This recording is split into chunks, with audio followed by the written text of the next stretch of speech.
Hey guys, welcome to episode 4 of Minecraft for the Missing, the show that brings you the mix of your favorite game with true crime stories. I'm your host, Uncle Coco. Today's episode is going to be pretty well all about caving. We have to get supplies together. We just continue to run out of iron, so an iron farm is probably coming soon. We do end up getting quite a bit of stuff from this excursion, and we'll put it to use hopefully pretty quickly. But we do end up, let's say, hitting the game over button for the first time, and the second time, and maybe even a third and fourth time. Hell, I don't know at this point. Skeletons be rough. So, that tends to happen when you don't have any armor or a shield to protect yourself, and that's all we'll say on that. So after all of that happened, I decided that I was going to go to the village and try to get some iron by dealing with some iron golems, but I found an opening in the cliffside instead, and I put some torches down before I started to record again. So that's where we end up doing most of our caving today. I do end up going back after we get some iron armor anyway. I don't know if that's going to be shown in the video or not. I haven't really decided yet. I think in between episodes I'm also going to be getting the chests situated. They're a mess. And I don't mean a little mess, they are a disaster. Like, there is so much stuff just scattered everywhere, multiple things, just like the same thing in multiple chests when they could be all together. I'm going to do that, and then probably get some sugarcane planted around the base. And yeah, I need to get all that situated in between episodes just to keep from boring you guys with too many visuals that don't really matter. I think that is all that we have today, Minecraft related. So let's move on to the next section. Today's episode is one that we don't talk about enough. It's a topic that is highly underreported by the media. The mainstream media just doesn't touch on it.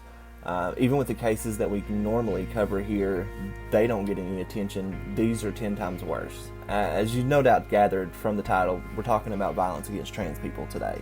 We have 4 cases to talk about today, 3 of which are black trans women. According to the Williams Institute at UCLA School of Law, transgender people over 16 are 4 times more likely to be victimized than their cisgender counterparts. But only about half of the incidents are ever reported, which is about as likely as anyone who's cisgendered. Half the cases don't ever get reported. The taskforce.org states that black trans people have a 26% unemployment rate, which is twice the rate of trans people overall, and it's 4 times the rate of the general population. Each year it just seems to be getting worse and worse as we go along. I can't understand what's happening, but 2020 was the deadliest year on record for trans people, with at least 350 deaths worldwide. The majority of those were women of color.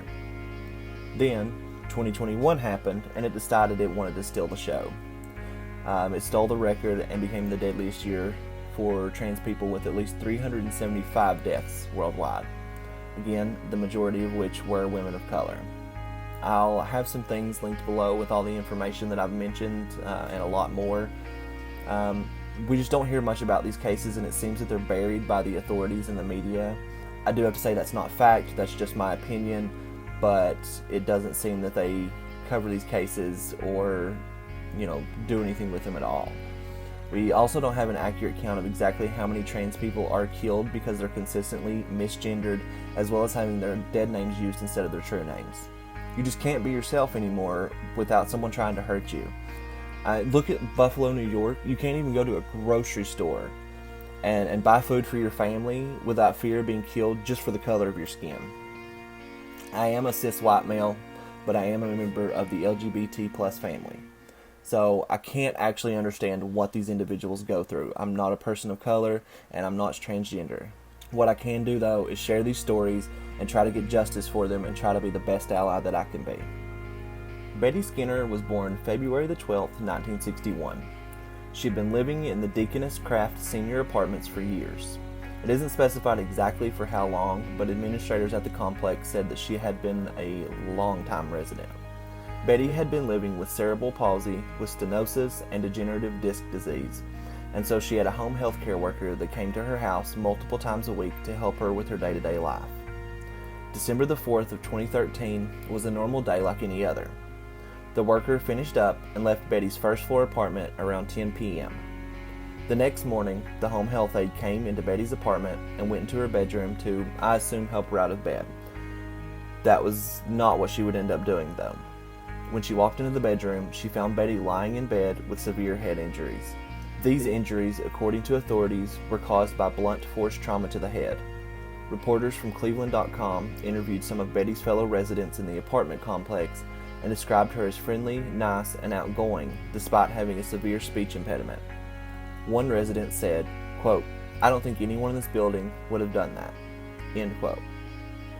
Anyone with information on what may have happened to Betty is asked to contact the Cleveland Homicide Unit at 216-623-5464. Sacoya Cooper was a 33-year-old woman living with her partner, Richard Harris, in August of 2021. She was born in Toledo, Ohio, but began living in Columbus at an unspecified time. On August the 31st of 2021, she left the home that she shared with Richard on Howey Road around 11:30 p.m. to run by a local store just to grab a bottle of water.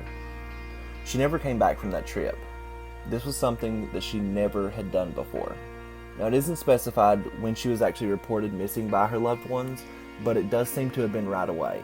Sacoya went completely silent. She didn't respond to calls or texts, and her phone seemed to be turned off, as well as her social media, neither of which has been touched since she vanished.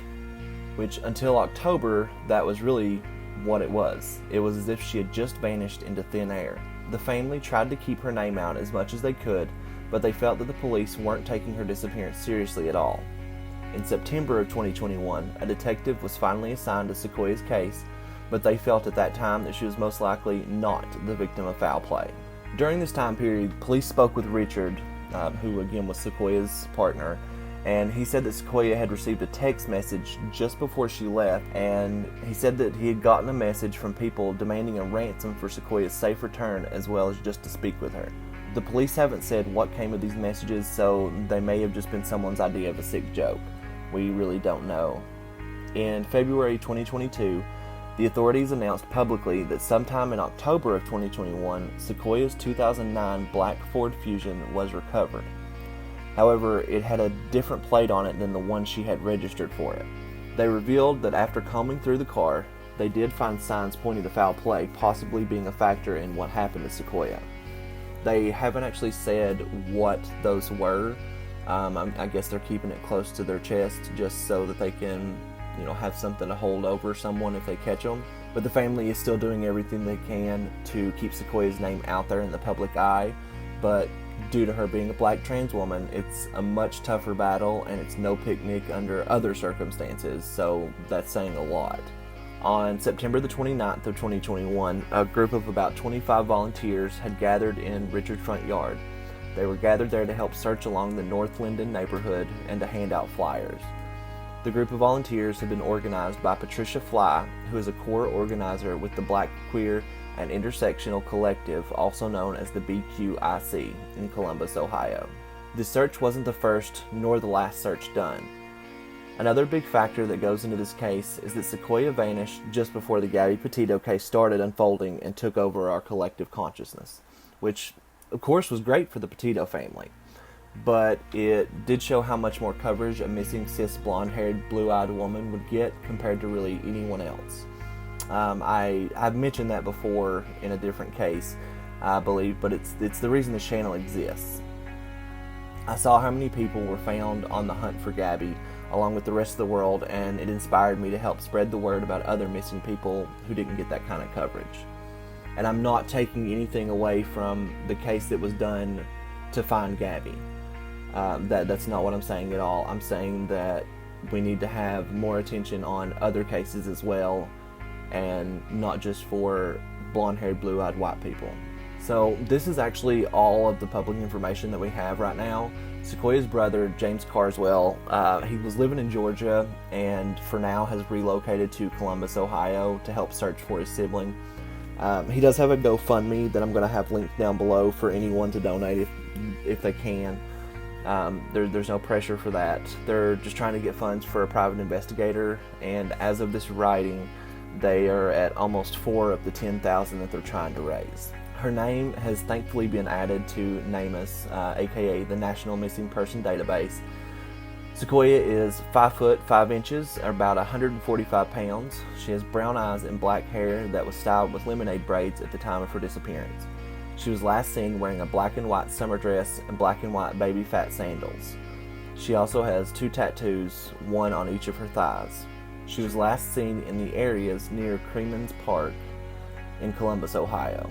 Anyone with information on Sacoya's whereabouts or what happened to her on the night of August the 31st, 2021 should contact the Columbus Police Missing Persons Unit at 614-645-2358, or if you wish to stay completely anonymous, you can call the Central Ohio Crime Stoppers at 614-461-8477.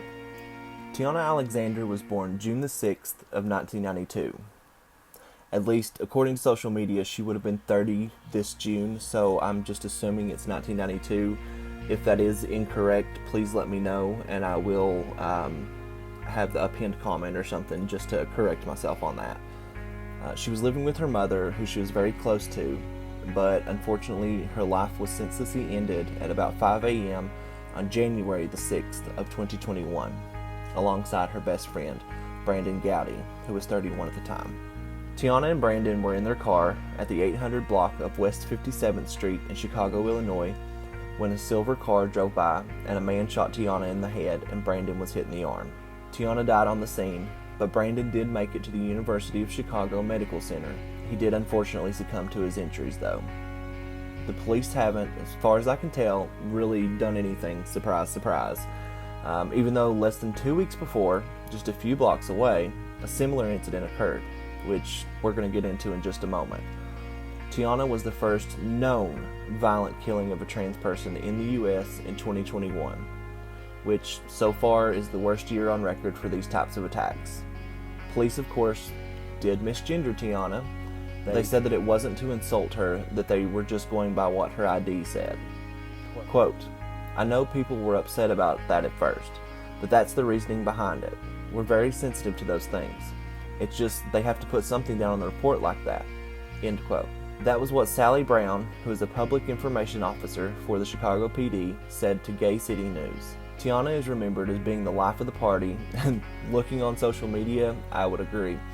I obviously didn't know her, but she looked like a sweetheart and like she knew how to have a great time. Her loved ones have shared some great things on social media, so you can go check that out if you'd like.